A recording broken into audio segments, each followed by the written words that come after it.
Bueno, agradecer al compañero Osvaldo Bento, a todos ustedes que me hayan recibido aquí para cumplir esta misión, que yo considero, Osvaldo, que es como un primer acercamiento a un tema que requiere otros encuentros, que vengan otros compañeros aquí, invitar al tema de las redes sociales, por ejemplo, que está mencionado ahí muy rápidamente y que tiene tanta influencia hoy en todos los planes subversivos de nuestros enemigos, que tiene una influencia tremenda en lo que está pasando en el mundo contemporáneo.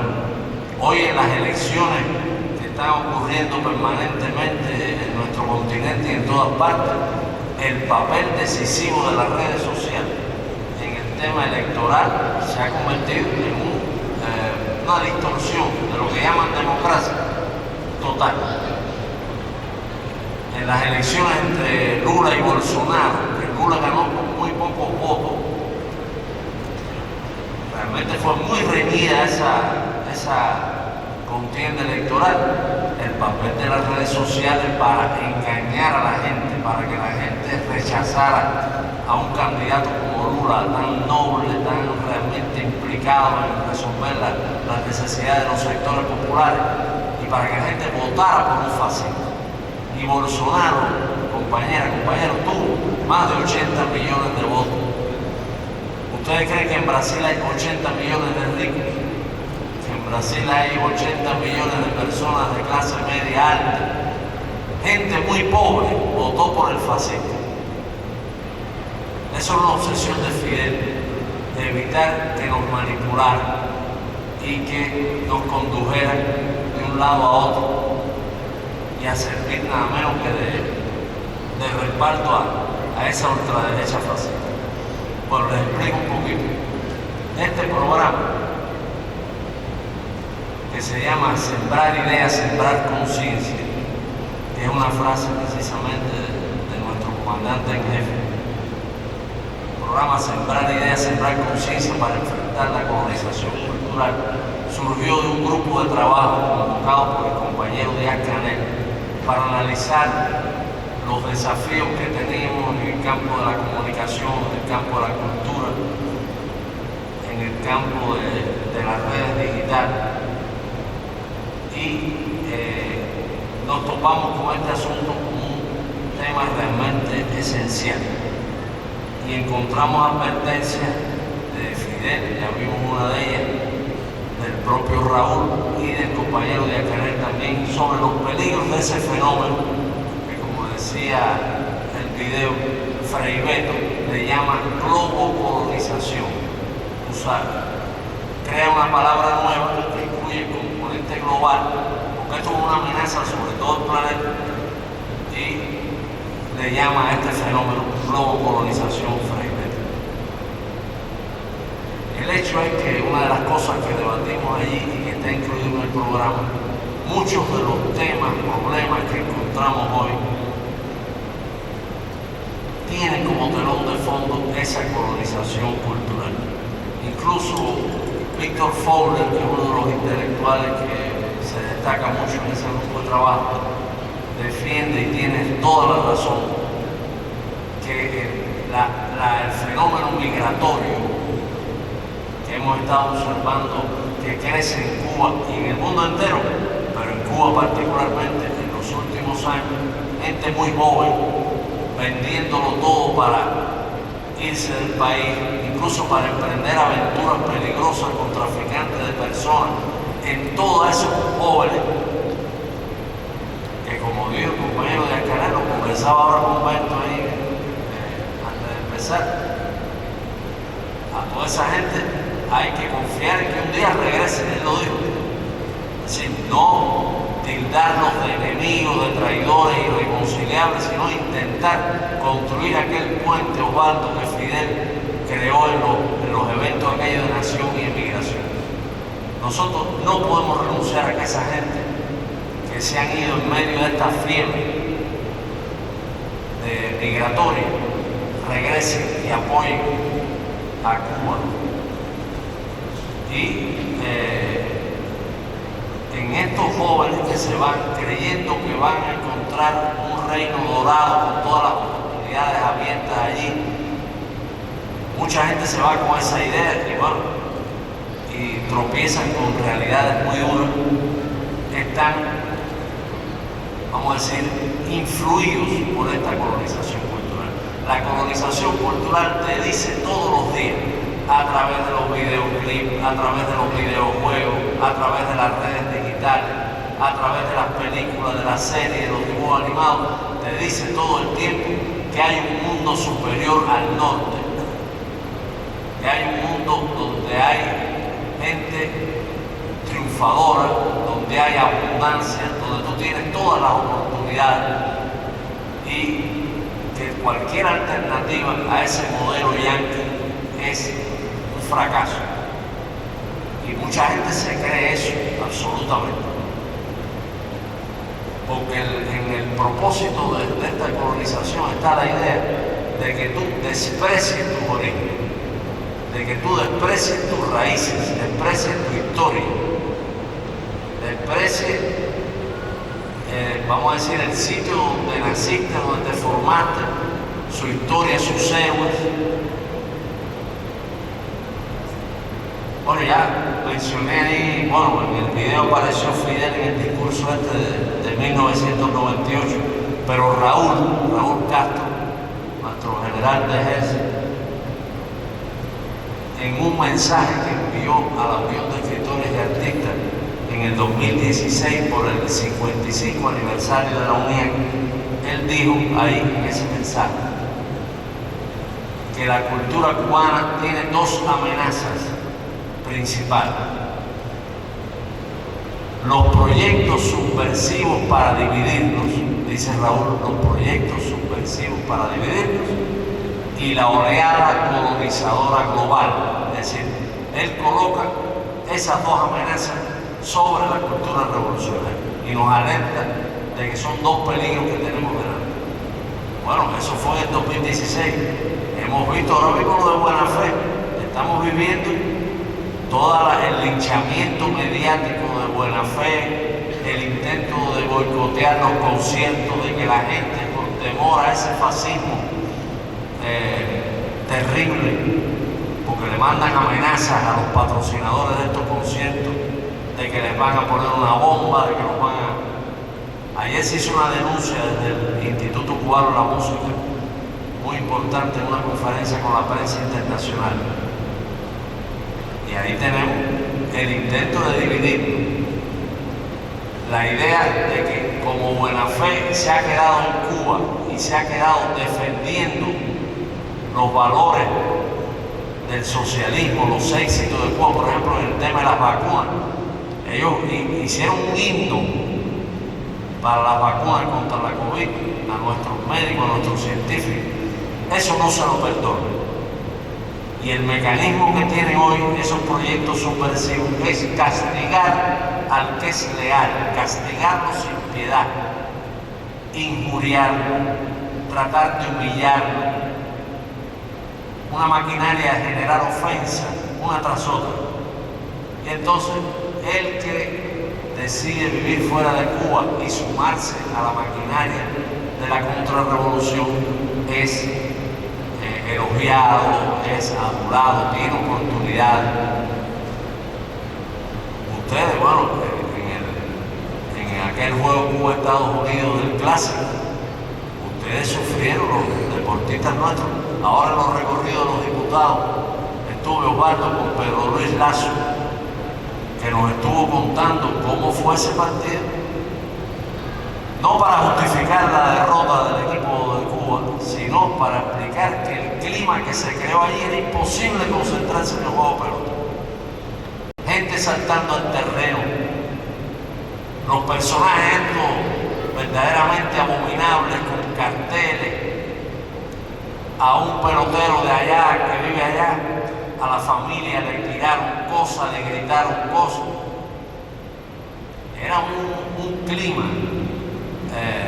asfixiante y muy amargo, que le salió el tiro por la culata. Fíjense, la inmensa mayoría de los cubanos de aquí y de los cubanos que viven fuera rechazaron ese odio.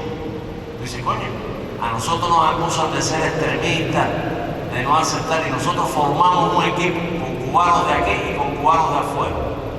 Como hablábamos Bento y yo, es un camino importantísimo y que tiene que ver con esta política de nación e inmigración.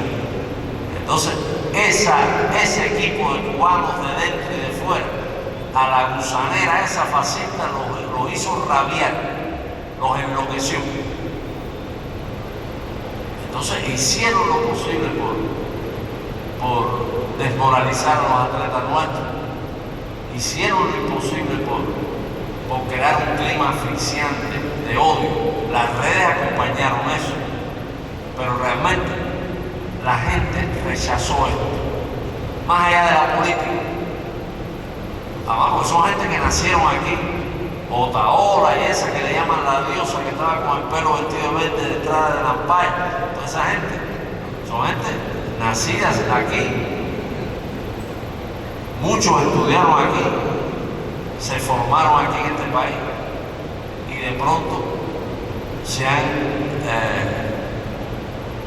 convertido en unos voceros de lo peor realmente.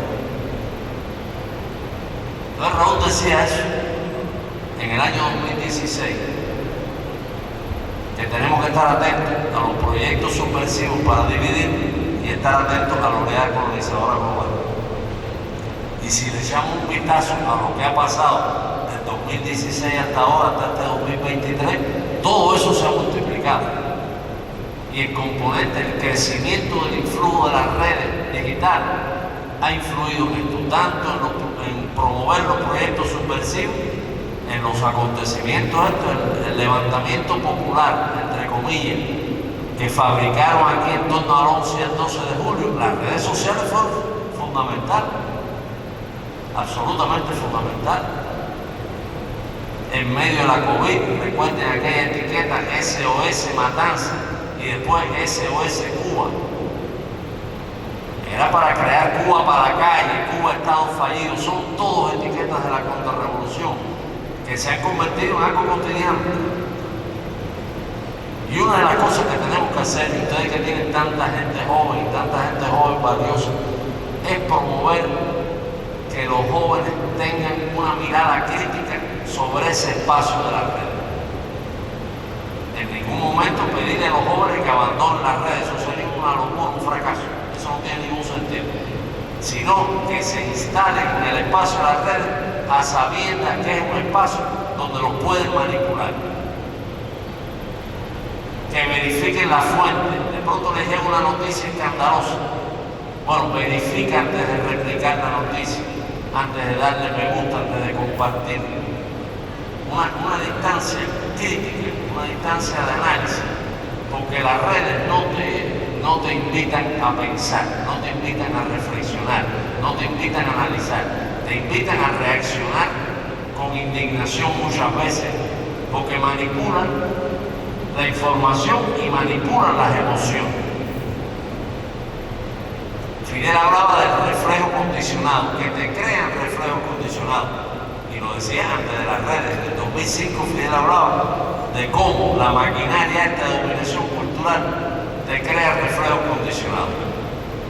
Y él decía, por un lado, en el campo de lo informativo te distorsionan la realidad para que te confundan. Pero por otro, con el reflejo condicionado, te quitan la capacidad de pensar, decía Fidel. Y las redes realmente quitan la capacidad de pensar. Ahora publicamos la editorial Ciencias Sociales publicó un libro de Ignacio Ramonet que se llama La Era del Conspiracionismo. Se lo recomiendo a los que tengan tiempo de leer, pueden echarle un vistazo a ese libro. El análisis que hace Ramonet del fenómeno Donald Trump, del fenómeno de los fanáticos de Trump, del asalto al Capitolio de Washington, el análisis que hace Ramonet de cómo se ha ido creando una tendencia muy fuerte fascista, que se creen las mentiras más insólitas, que creen que a Trump le robaron las elecciones, profundamente racista contra los inmigrantes, contra todo inmigrante, contra homosexuales, mujeres, todo el que defienda una visión del mundo mucho más emancipadora, todo eso lo atacan con violencia. Ahora se reunieron en una cumbre fascista en México y Trump mandó un mensaje por video. Les dijo: protejan del comunismo a Dios y a la familia. Ese es el tipo de mensaje. Eso es fascismo puro y duro. Defiendan del comunismo a Dios y a la familia. Fue el mensaje de Donald Trump a ese evento, donde fue un personaje siniestro cubano. Bueno, decirle cubano es difícil, pero bueno, sí, nació aquí, cubano de origen, que se llama Gutiérrez Moronat, que es un fascista total, y el tipo fue a pedir la intervención americana. Recuerden que cuando la pandemia querían una intervención humanitaria, ustedes saben lo que significa una intervención humanitaria en los Estados Unidos, en la historia del mundo, en la historia de nuestra América. Pero bueno, solo decir que esas dos amenazas que señaló Raúl en su mensaje a la UNED, todo se ha ido agravando. Y Rosa Miriam Elizalde, vicepresidenta de la Unión de Periodistas de Cuba, le llaman a lo que ocurre en las redes sociales colonización 2.0, que quizás a Osvaldo se le pudiera invitar un día a Rosa Miriam, y que el capítulo redes sociales, ella es una experta realmente, porque esto lo trabajan con laboratorios, compañeros. Hay laboratorios de guerra psicológica, laboratorios de la guerra, le llaman de cuarta generación, guerra híbrida, que está pensando qué hacer para desestabilizar al pueblo cubano todos los días. Científicos, sociólogos, psicólogos, cómo desestabilizar al pueblo cubano todos los días. Cada vez que se muere alguien en este país, tratan de que la familia de la persona que muere declare por las redes que fue una negligencia médica. Fíjense. Pasa muy a menudo, y si es un niño, es terrible lo que hace.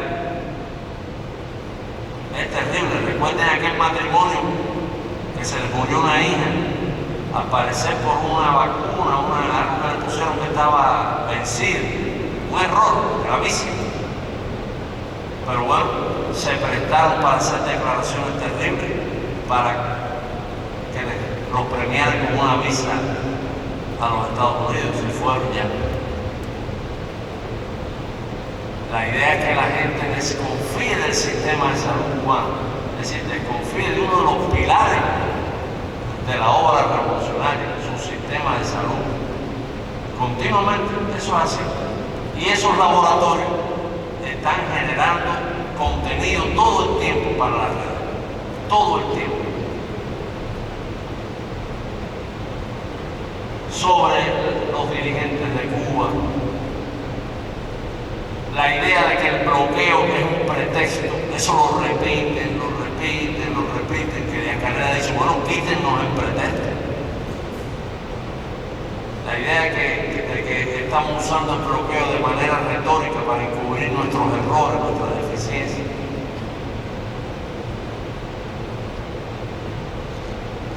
Y el propio Díaz-Canel, en febrero de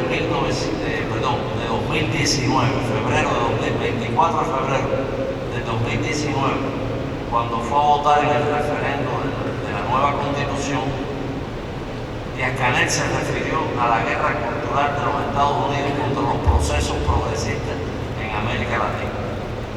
El día 23, el día antes de ese referendo nuestro, había ocurrido algo muy grave en la frontera entre Colombia y Venezuela, en Cúcuta. Habían hecho un concierto, habían organizado un concierto Juanes, Miguel Bosé, Alejandro Sanz, músicos de los que llaman famosos del circuito latino. Y ese concierto era como simbólicamente la apertura de la frontera de Venezuela para que Juan Guaidó, ustedes saben quién es, el pseudopresidente ese que le inventaron a los venezolanos, entrara con ayuda humanitaria, unos camiones de ayuda humanitaria. Ese fue un gran espectáculo. Encaramaron ahí en el escenario a Luis Almagro, el de la OEA. Bueno, fue una cosa muy grotesca, que usaron una fachada cultural para hacerle daño a la revolución bolivariana. Y dice Díaz-Canel, que tenía muy fresco esos incidentes. Estamos viviendo un momento de amenaza imperial. Se está acudiendo a las más perversas y groseras prácticas. Ayer lo vimos en la frontera de Colombia con Venezuela. Y dice, los pueblos latinoamericanos tenemos que aprender a defender nuestra identidad. Esta guerra que se nos hace, dice él, es económica, mediática, ideológica y también cultural. Buscan que los pueblos nieguen sus identidades, porque con la estandarización de la cultura norteamericana es muy fácil dominar el mundo.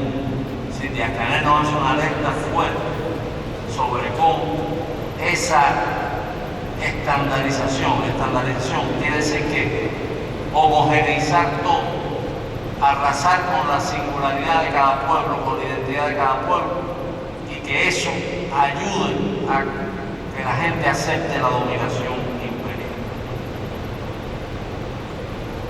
Y el Che Guevara, Ernesto Che Guevara, en una fecha muy temprana, 7 de octubre de 1959, 7 de octubre de 1959, el Che acaba de hacer una gira por distintos países de África y de Asia. Y hay una feria del libro en el Parque Central organizado por el Ministerio de Educación. Y el Che dice allí algo tremendo. La tarea de los poderes coloniales en todo el mundo ha sido siempre ahogar la cultura autóctona de las naciones, destruir las creencias propias de los pueblos e inculcar una cultura ajena. En la cultura es mucho más difícil esta lucha, porque las manifestaciones han sido más sutiles, porque no ha habido una barrera fuerte que se oponga a los conceptos culturales que los colonialistas han establecido como buenos, y se debilitó la resistencia a la invasión cultural sin que apenas la gente se diera cuenta. Fíjate de lo que está hablando el Che, el tema que tenemos hoy. Este tipo de guerra cultural no se percibe. Muchos compañeros revolucionarios, formidables, trabajadores brillantes, sacrificados, no perciben este fenómeno. Y lo que nos está pidiendo la dirección de nuestro partido es que empecemos a percibir el fenómeno y empecemos a trabajar en estos temas en las escuelas, donde quiera que haya un taller de formación, haya oportunidad de hablar sobre estos asuntos. Y el Che dice algo tremendo, que hay revolucionarios, dice el Che, que en lugar de leer las grandes obras de la literatura universal, leen muñequitos e historietas de pistolero. Muñequitos en aquella época se le decía a lo que hoy se llama cómic, que son muñequitos de papel, las historietas. Y el Che dice, esa es una peligrosísima forma de infiltración que nos va encerrando en moldes estrechos y limitando nuestra capacidad de comprender el mundo que nos rodea. El Che hablando en octubre del 59. Todavía no ha transcurrido el primer año de la Revolución Triunfal. Y el Che llega a hablar aquí de los superhéroes. Yo le decía ayer a los compañeros, allá en la Casa de las Américas, que yo tengo un nieto de 3 años, que el otro día me habló del Capitán América. Un niño de 3 años. Cogió un palo y dice, yo soy el Capitán América. El Capitán América es el símbolo de este. Claro, no le dije nada de símbolo. Esto lo va a decir un niño de 3 años. Pero bueno, le dije, oye, ¿no te gusta el Spider-Man, el de la araña, el que se encaraba? Algo que lo alejara un poquito el Capitán América. Hay un texto de Ernesto Villegas, el ministro de Cultura de Venezuela, que es muy bueno, de una manifestación contra Chávez, donde un hombre pobre, él incluso pone la imagen en su blog, un hombre pobre, visiblemente una persona de bajos recursos, que tiene un niñito sobre los hombros vestido de Capitán América y un cartel que dice: Capitán América, mi futuro depende de ti.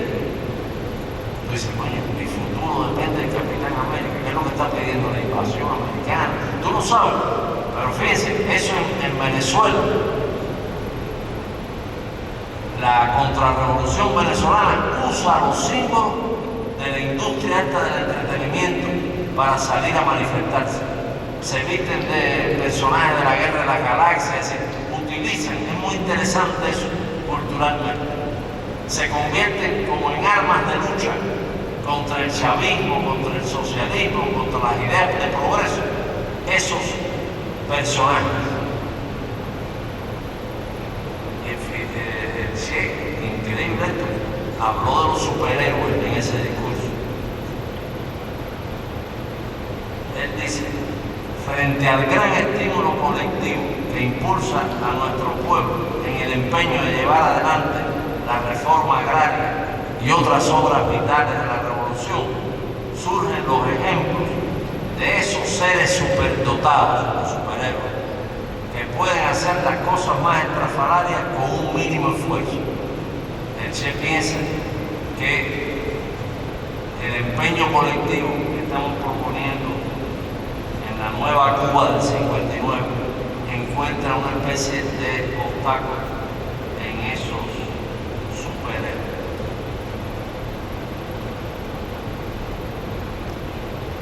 Y para él es muy importante, lo dice también en ese discurso, que logremos tener una cultura y un arte propios, una cultura nacional y un arte nacional. En estos debates que hemos tenido en ese grupo de trabajo, se ha hablado mucho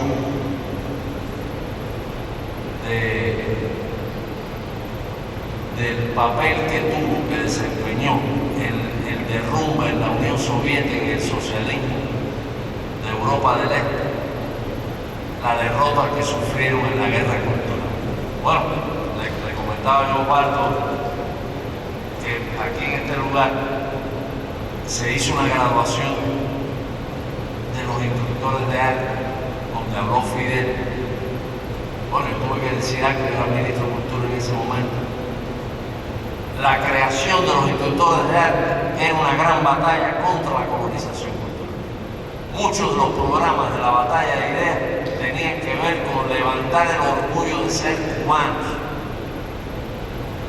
Ese es un tema que esta colonización te lo daña, te inculca esa noción de que tú eres inferior y que no te queda ninguna otra alternativa que subordinarte al amo del norte,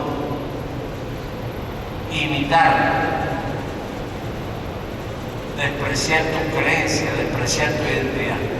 Y Fidel le puso tanto énfasis que yo le preguntaba a Osvaldo si alguna de las compañeras que estaba dirigiendo un coro aquí, si era instructora de arte, porque los instructores de arte han venido haciendo un trabajo importantísimo para reanimar la cultura desde la base. Y eso tenía, en el gran plan de Fidel, tenía el objetivo de defender nuestra identidad, de defendernos frente a esa penetración cultural. Que es algo, compañeros, compañeras, que no se va a resolver administrativamente. Es decir, la nueva ministra de Educación puede hacer una resolución al pidio, nuestro ministro de Cultura puede hacer otra, Osvaldo aquí, el otro, porque esto no es administrativo el problema. Tenemos que tratar de enfrentar este asunto con conceptos culturales, con determinadas transformaciones culturales. Lo decía en video, lograr ofrecerle a la gente alternativas culturales genuinas, modelos, paradigmas genuinos y crear una distancia crítica crear una mirada crítica con respecto a todo lo que nos llega de esa industria hegemónica del entretenimiento. Pero el tema de la Unión Soviética y los países socialistas de Europa, en su derrumbe, que Fidel no le llamaba derrumbe, Fidel le llamaba desmerengamiento. Fidel inventó una palabra increíble: desmerengar. Es decir, lo sólido se derrumba, lo que no es sólido, lo que no tiene base sólida, lo que no tiene pilares sólidos, se desmerenga. Quiere decir que no había pilares ideológicos, no había pilares culturales fuertes que sostuvieran aquel socialismo. Y realmente cometieron, los soviéticos en particular, un error gravísimo con respecto a la cultura que le ofrecían a la gente. Por ejemplo, el cine occidental, el cine de Europa occidental, el cine de los Estados Unidos, el cine de nuestra América, eso no se exhibía, o se exhibía muy raramente. Claro, hoy con las nuevas tecnologías, ya no son tan nuevas, con esa tecnología, todo ese tipo de política cultural basada en la censura no tiene ningún sentido. La gente puede ver cualquier cosa que se le ocurre ver. La batalla la tenemos que ganar en los valores que logremos inculcarle a la gente. Fidel decía: no podemos pretender formar a los cubanos del presente y del futuro en una urna de cristal. Decía, olvídense de la urna de cristal. Tenemos que formarnos a la intemperie, recibiendo todas las ventoleras, corrientes, virus, todo lo que venga de todas partes. Formar dentro de ellos una capacidad crítica, una capacidad analítica, para que no los manipulen. Era la obsesión de Fidel, que no los manipulen. Y uno de los temas esenciales de esta manipulación tiene que ver con la historia universal y con la historia de Cuba. El otro día, el 9 de mayo, fue el desfile en Rusia por la victoria de las tropas soviéticas frente al fascismo. Bueno, el 99% de la gente en el mundo cree que fueron los yanquis quienes derrotaron a Hitler. Eso es así. Hollywood ha logrado reescribir la historia de la Segunda Guerra Mundial y venderle a la gente, a los yanquis, como los grandes héroes vencedores del nazismo en 1945, ignorando que fueron los soviéticos. 27 millones de vidas entregó el pueblo soviético para vencer a Hitler, y eso es ignorable. Pero bueno, la historia del mundo se distorsiona permanentemente con esta colonización cultural. Y en el caso de la historia de Cuba, sobre todo a través de las redes, se está haciendo un trabajo minucioso, nacido de esos laboratorios de guerra psicológica, para levantar la imagen de un país antes del 59, deslumbrante, lleno de luces de neón. La Habana de los años 50 es presentada como un paraíso. Muchos automóviles, rascacielos, Tropicana, todo eso te lo van levantando. Aquella Habana de los años 50, como si hubiera sido verdaderamente un paraíso. Por supuesto, ahí no ponen los mendigos, no ponen la gente muriéndose de hambre, no ponen la represión de la tiranía Batista contra los jóvenes, la situación de la niñez en este país. Nada de eso se pone. Pero tratando de explotar las lagunas en el conocimiento de la historia, que es otro tema que a Fidel lo obsesionaba. Y Raúl, en el libro este que él hizo, que hicieron unos editores recopilando material, Revolución, la obra más hermosa, en ese libro de Raúl dice: el trabajo ideológico tiene que empezar por enseñar la historia, porque la gente se acerque a nuestra historia, ame a nuestra historia, conozca nuestros héroes, ame a nuestros héroes. Fíjate, no es solo información, es emoción, es los afectos, porque las redes, ya lo dije hace un rato, te manipulan en términos de conocimiento y te manipulan en términos afectivos, en términos emocionales. Bueno, todo esto de la manipulación de la historia es muy terrible. Hasta han hecho un mito, una leyenda indefendible, pero muy perversa en torno a la muerte de Camilo. Han hecho documentales llenos de falsedades sobre la muerte de Camilo,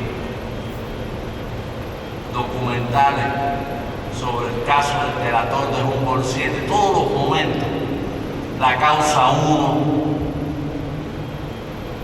de 1989, todo lo que tiene que ver con el caso Ochoa, con los hermanos La Guardia, todo eso.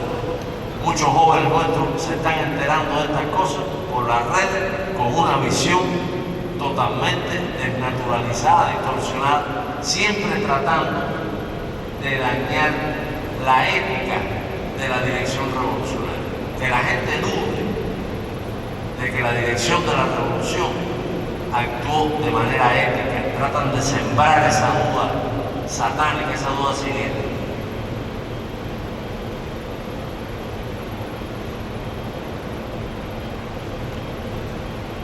Bueno, en otro congreso reunión también Fidel, año 88, el cuarto congreso, Fidel habló a fondo del tema de las lagunas en la historia.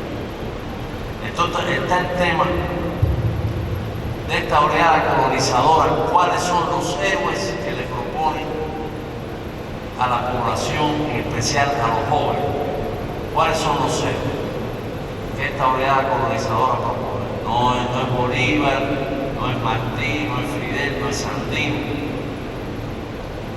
No, los héroes, ¿cuáles son? Los llamados famosos. ¿Quiénes son los famosos? Músicos, actores, actrices, presentadores de televisión, influencers. En medio de la guerra de Rusia y Ucrania, millones de personas estaban debatiendo en las redes en torno a la separación entre Shakira y Piqué. ¿No vieron ustedes eso como algo tan trascendente como la separación de Shakira y Piqué? Teníamos que ocuparnos de eso, opinar sobre eso, por qué Shakira no lo perdona, por no le da otra chance, si los muchachos adoran a Piqué.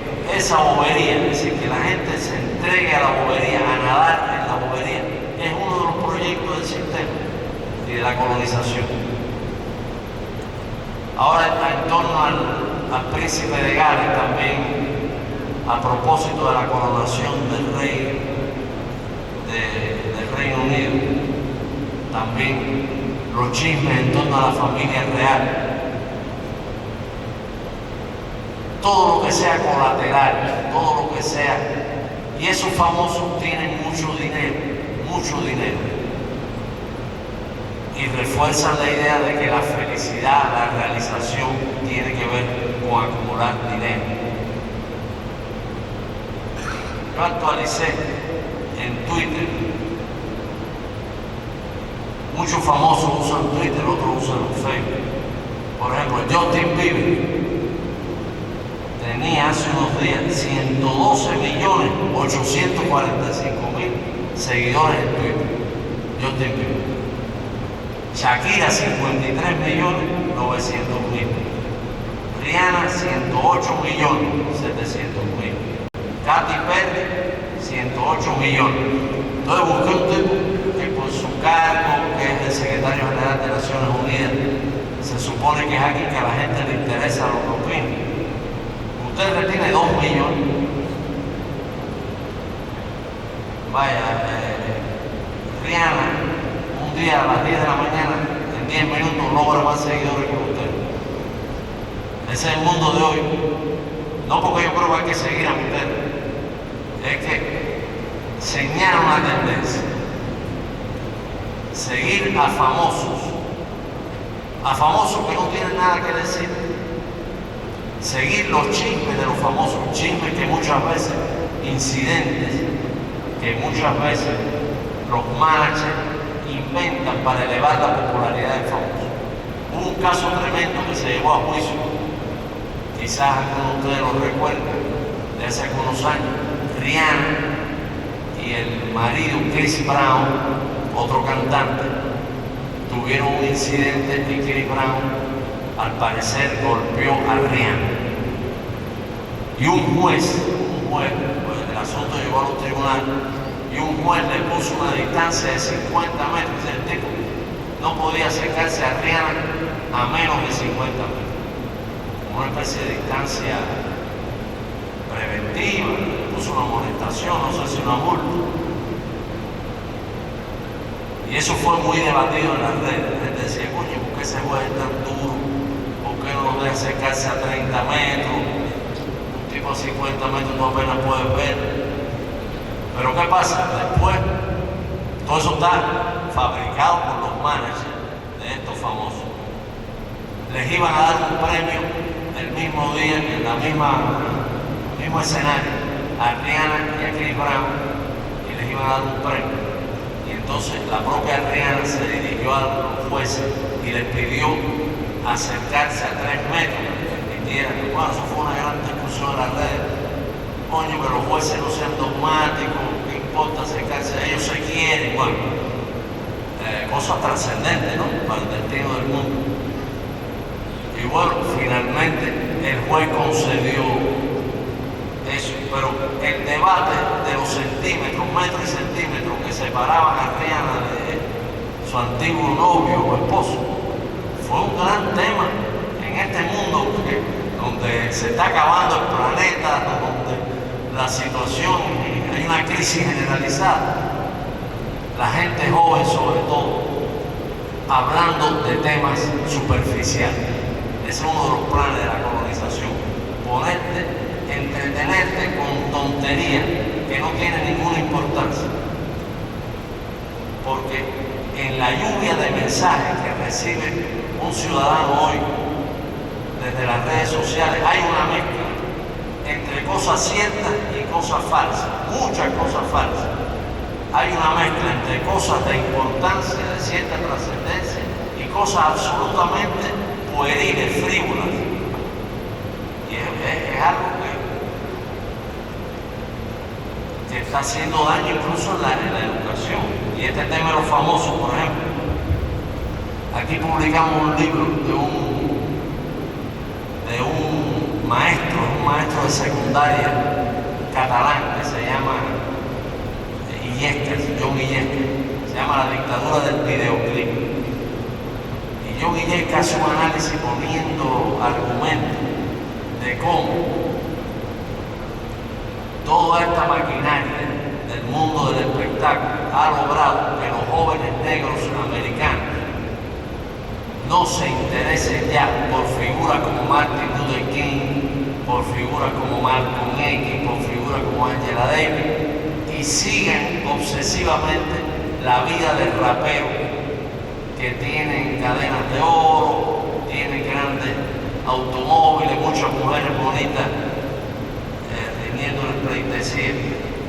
Sí, la idea de que despoliticen sus ídolos, ¿comprenden ustedes?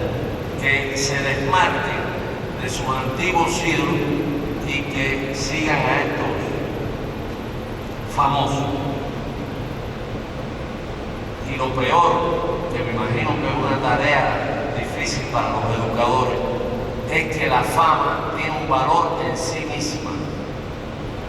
Y que entre los famosos que son marcas hoy están el Chapo Guzmán, el narcotraficante, un asesino, y Pablo Escobar. Es decir, la fama no importa por qué tú te hiciste famoso.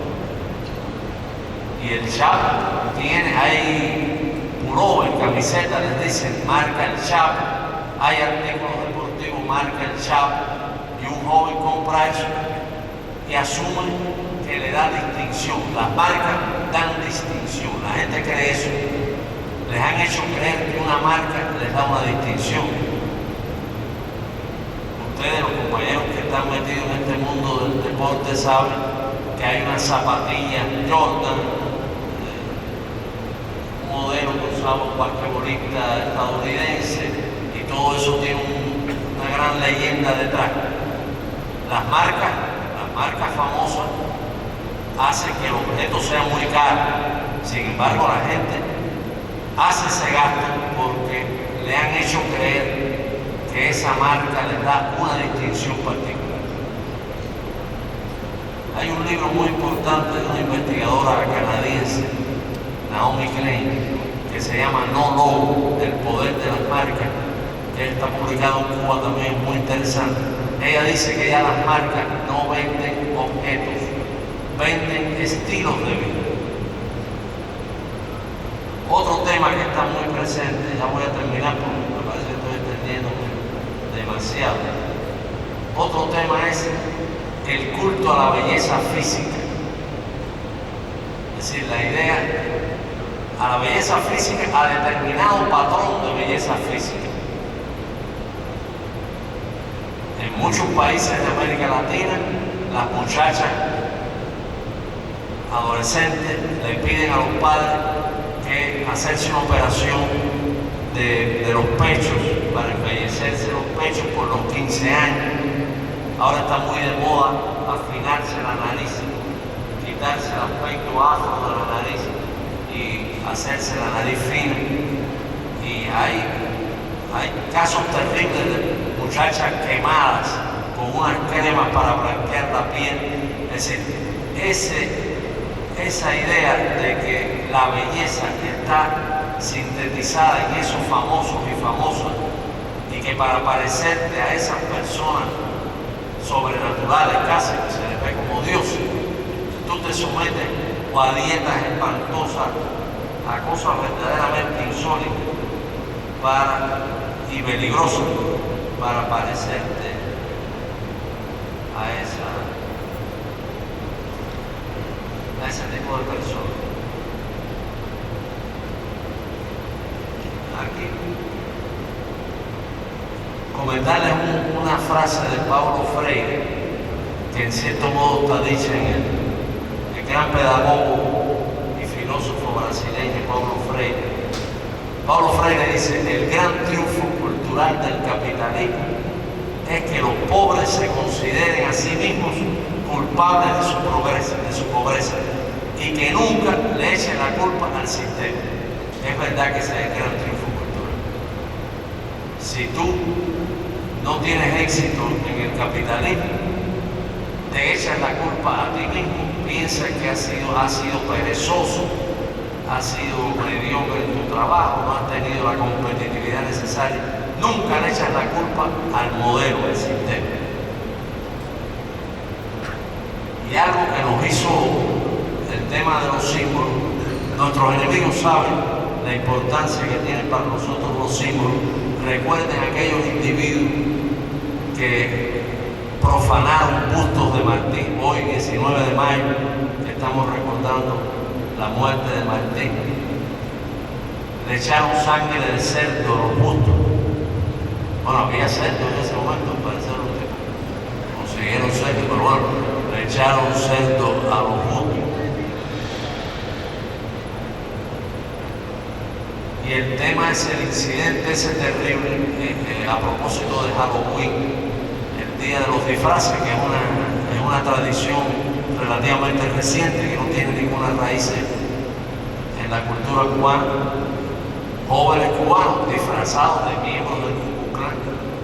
Eso verdaderamente, cuando tú piensas en lo monstruoso de asumir un símbolo de racismo, un símbolo de violencia racista tan feroz como el Ku Klux Klan, tiene que ser personas muy ignorantes.